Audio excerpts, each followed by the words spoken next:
Provinsi Sumatera Selatan, terdapat sebuah bukit yang bernama Bukit Relo atau Bukit Telunjuk atau Bukit Jempol.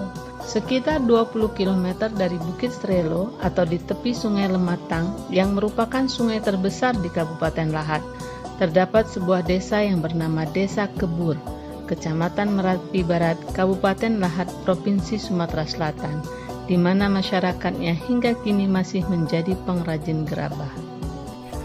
Kerajinan kebur ini udah ada sejak zaman dahulu kala, semenjak dari nenek moyang kami.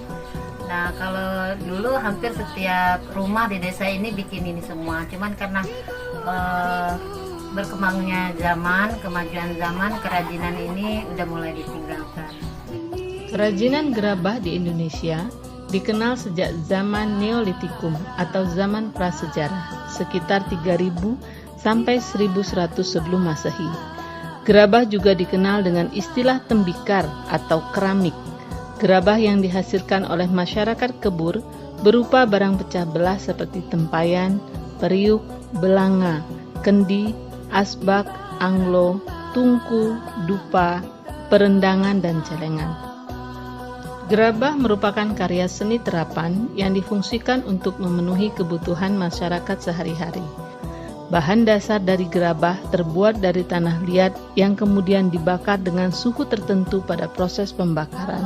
Tetapi di Desa Kebur, Kecamatan Merapi Barat, Kabupaten Lahat, Provinsi Sumatera Selatan, pembuatan gerabah tidak menggunakan tanah liat yang berwarna merah coklat atau putih kecoklatan pada umumnya, tetapi pembuatan gerabah dengan menggunakan tanah yang masyarakat sebut sebagai tanah periuk yang berwarna hitam keabuan.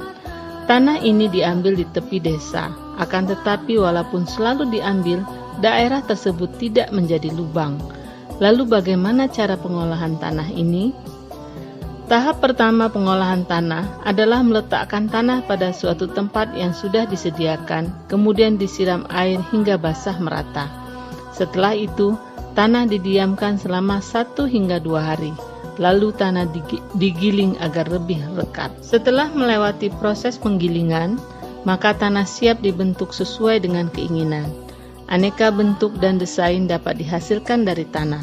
Seberapa banyak tanah dan berapa lama waktu yang diperlukan tergantung pada seberapa besar gerabah yang akan dihasilkan, bentuk dan desainnya. Pengrajin gerabah akan menggunakan kedua tangan untuk membentuk tanah dan kedua kaki untuk memutar alat pemutar atau perbot. Kesamaan gerak dan konsentrasi sangat diperlukan untuk dapat melakukannya. Alat-alat yang digunakan yaitu alat pemutar atau perbot, alat pemukul, batu bulat, dan kain kecil. Air juga sangat diperlukan untuk membentuk gerabah dengan baik. Setelah bentuk akhir telah terbentuk, maka diteruskan dengan penjemuran. Sebelum dijemur di bawah terik matahari, gerabah yang sudah agak mengeras dihaluskan dengan air dan kain kecil, lalu dibatik dengan batu api. Setelah itu baru dijemur hingga benar-benar kering. Lamanya waktu penjemuran disesuaikan dengan cuaca dan panas matahari. Setelah gerabah menjadi keras dan benar-benar kering, gerabah dikumpulkan dalam suatu tempat atau tungku pembakaran. Gerabah-gerabah tersebut kemudian dibakar selama beberapa jam hingga benar-benar keras. Proses ini dilakukan agar gerabah benar-benar keras dan tidak mudah pecah.